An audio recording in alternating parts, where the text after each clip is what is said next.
Il y a presque un an, jour pour jour, je vous proposais ma liste des jeux les plus attendus de 2022. Je pense que ça vaut la peine de revisiter cette liste-là pour voir qu'est-ce que 2022 nous a offert.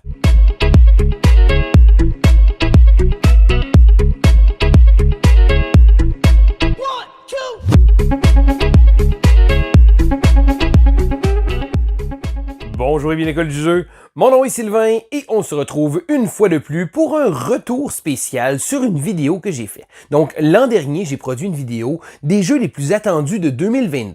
Donc comme j'expliquais à ce moment-là, je me basais bien entendu sur le site Board Game Geek pour les dates, mais je me basais aussi souvent sur un feeling. C'est des jeux que je ne connaissais pas nécessairement beaucoup d'informations, c'était peut-être un designer, une idée, un pitch de vente, mais j'avais pondu cette petite liste-là et j'ai trouvé que c'était une très bonne idée de revisiter justement cette dernière. Donc dernièrement, au courant des dernières semaines, je vous propose un paquet de top de mes jeux de 2022. Donc avant de continuer cette belle liste-là et de vous proposer mes jeux favoris de l'année, je pense que ça valait la peine de retourner en arrière pour revisiter ma liste des jeux attendus et voir si j'étais dans le champ. Donc, je vais commencer tout de suite avec la mention. Alors, j'avais commencé avec la vidéo avec deux mentions de jeux de 2021 qui n'étaient pas encore arrivés, si on veut, sur le marché, donc en sol québécois à ce moment-là. Le premier était Ark Nova. On sait le bulldozer ludique qu'a été Ark Nova, un jeu que j'adore, un de mes jeux favoris de tous les temps. Vraiment un excellent jeu. À ce moment-là, au moment de la vidéo, j'avais déjà joué, mais uniquement sur Tabletop Simulator ou sur Tabletopia. Bref, j'avais simplement joué en ligne. Depuis, j'ai eu ma copie, j'ai joué beaucoup de parties. C'est un jeu que j'adore. L'autre jeu que j'attendais avec impatience, qui est également listé 2021, c'est le jeu Mobile Markets. Mobile Markets, c'est un jeu qui est issu de Smartphone Inc., qui est un de mes jeux favoris de tous les temps. Donc, quand j'ai vu une version un peu streamlined, un peu de cartes, mais avec un concept qui, en étant similaire, était quand même différent. J'étais très intrigué. Cependant, contrairement à Ark Nova, je pense que Mobile Market a moins eu de punch. Donc, j'ai importé ma copie. Le jeu est toujours pas disponible à grande échelle. J'ai importé ma copie d'une boutique au Danemark. Donc, je voulais vraiment l'avoir. J'ai payé une beurrée pour ça. Je dirais pas que le jeu m'a déçu, mais il est peut-être pas aussi exceptionnel que Smartphone Inc. Donc, Mobile Markets a été quand même, c'est un jeu que j'ai encore dans ma collection. Je vais pas dire non à une partie, mais il n'a pas eu l'impact que j'aurais voulu. Mais là, c'est le temps de partir avec mon vrai retour sur mon top 6 des jeux de 2022. Alors, je ferai même pas le décompte habituel parce que, bon, la 6e position, c'était le jeu First Empires. First Empires est un jeu de la même compagnie qui nous a produit Res Arcana, un jeu que j'attendais quand même avec impatience, une espèce de contrôle de territoire léger, petit côté d'engine building. J'ai joué une ou deux parties, ça a vraiment pas eu l'impact que je voulais. Une grosse déception pour moi. Peut-être c'est juste le feeling de ces parties-là, mais j'ai pas été impressionné. Le jeu m'a donné un petit goût.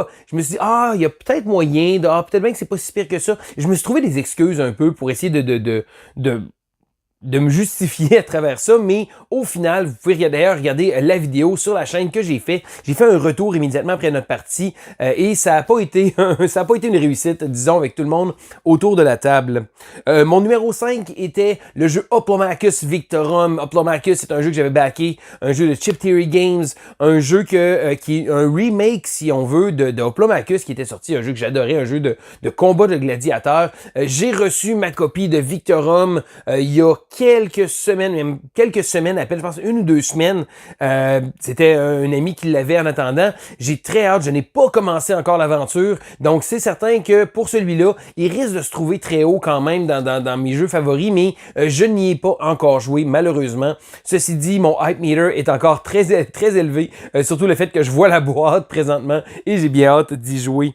En numéro 4, mon choix était Jurassic World des Isla Nublar. C'est l'espèce de jeu Legacy. J'avais très hâte. Donc, le jeu était annoncé. Ça va être pas pire. Et pendant la campagne Kickstarter, j'étais comme... Je suis pas convaincu. J'ai fini par ne pas backer ce jeu-là. Je pense que les gens sont assez so-so. Finalement, mon hype a descendu grandement. Donc, j'ai pas backé le jeu. J'ai pas vu personne qui en a parlé. Je sais même pas s'il a été livré. Et bien franchement, je m'en fous un peu. C'est un jeu qui, malheureusement, j'aimais l'idée, j'aimais le concept, mais comme je dis, en me renseignant un peu plus, je me suis rendu compte que c'était peut-être pas un jeu pour moi. D'autant plus que les Legacy, j'ai tendance à jamais les finir. Donc, une raison de plus. En numéro 3, par contre, c'était le jeu Foundations of Rome, qui est un projet Kickstarter que j'avais participé à l'époque, qui a été, lui, un énorme succès. Donc, je le sais, c'est une grosse boîte. C'est un jeu qui vaut très cher. C'est un jeu que je dirais pas à tout le monde d'aller le chercher. C'est pas un must-have. Donc, c'est un petit jeu simple qui a été pimpé au maximum. Mais pour moi, c'est vraiment mon genre de jeu. C'est vraiment un jeu que je qualifie un jeu de collection. C'est un jeu que j'adore jouer, un jeu qui est facile à sortir, donc du beau matériel. Mais on va placer, ça aurait pu être un jeu de polyomino, bien simple, avec des petits tuiles de carton. Mais non, Arcane Wonders sont allés all-in dans la présentation. Et une fois de temps en temps, j'ai pas de problème avec ça. Ça fait vraiment une belle pièce. J'adore jouer à ce jeu-là. J'ai joué énormément cette année. C'est un jeu qui est facile à prendre en main, facile à montrer, rapide à jouer. Donc pour moi, c'est vraiment un de mes jeux favoris de l'année. D'ailleurs, il va se situer dans mon top de mes jeux favoris de l'année. Soyez-en sûrs. Je continue avec mon numéro 2, Unmatched Marvel. Et oui, Marvel a sorti quelques boîtes de la série Unmatched. Donc Unmatched est un jeu que j'adore. Un concept de jeu de duel, bon principalement de jeu de duel. On peut jouer à 4 aussi.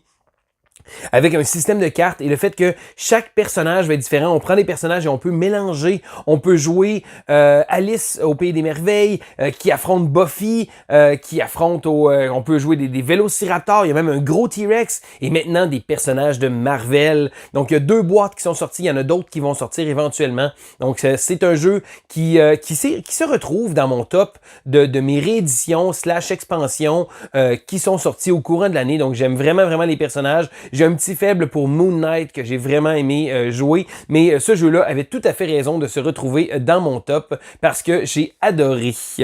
Et le numéro 1 est le jeu Dice Realms. Dice Realms est un jeu du designer Tom Lemon qui a produit entre autres Race for the Galaxy. Alors Race for the Galaxy est un de mes jeux favoris de tous les temps et lorsque j'ai vu Dice Realms arriver, une espèce de dice builder où on va construire nos dés de manière à pouvoir justement enligner des combines et avec un gros vibe de Race for the Galaxy. La preuve, l'un des indicateurs de fin de partie, c'est le nombre de jetons. Donc plus vite on va travailler notre moteur, plus vite les jetons de points de victoire vont quitter et la partie va se terminer. Je pense que c'est un jeu que moi j'ai beaucoup aimé. Je sais que le jeu n'a pas fait l'unanimité. De un, le jeu est assez dispendieux. On se le cachera pas. Beaucoup de dés, beaucoup de faces de dés à imbriquer comme ça. Et je pense qu'une des déceptions que les gens ont eues a été la durée du jeu. C'est un jeu qui est très rapide et après avoir joué quelques parties, on peut facilement s'en tirer facilement à 30 minutes pour une partie à 4 joueurs. Même, il y a des parties qui sont beaucoup plus courtes. Pour moi, c'est pas nécessairement un malus. Ça fait en sorte qu'on peut juste en faire une autre et une autre. Mais je sais qu'il y a d'autres gens qui auraient peut-être aimé ça, pouvoir pousser un peu plus leur moteur. Mais souvent, c'est ça qui arrive avec les engine builders. Lorsqu'on le moteur réussit à être efficace, à ce moment-là, c'est là que la partie prend fin. Je pense que c'est pas un jeu qui m'a déçu nécessairement. C'est pas un jeu qui va se retrouver dans mes favoris de l'année. Donc, c'est pas mon favori de l'année. C'est certain qu'il se trouve quand même dans mon top. Ça reste à voir, hein, je vous laisse un petit peu de suspense. Donc, c'est pas une déception, mais c'est pas aussi génial que j'aurais voulu l'avoir. Le jeu est encore dans ma collection. Je vais jamais dire non à une partie. C'est un jeu que j'aime beaucoup, mais je crois que j'ai tendance à aimer plus le jeu que les autres joueurs avec qui j'ai joué. Mais c'est certain que pour moi, c'était un must-have dans ma collection. Donc, ça fait le tour rapide sur mes choix de 2022. Donc, l'an passé, c'était les jeux que j'attendais avec impatience. Maintenant, vous savez qu'est-ce qu'il y en est de ces jeux-là. Maintenant, bientôt, je devrais probablement refaire le même exercice. Je trouve ça le fun parce que de retourner un an en arrière après ça, ça met en perspective un peu les choses. Des fois, il y a des jeux qui sont pas sortis, des jeux qui sont complètement tombés en dehors du radar ou qui ont simplement été une déception. Donc, je devrais probablement faire le même exercice pour les jeux de 2023. Ça va être à suivre sur la chaîne. D'ici là, je vous invite à continuer à nous suivre. Alors, c'était Sylvain pour l'École du jeu et on se dit à la prochaine!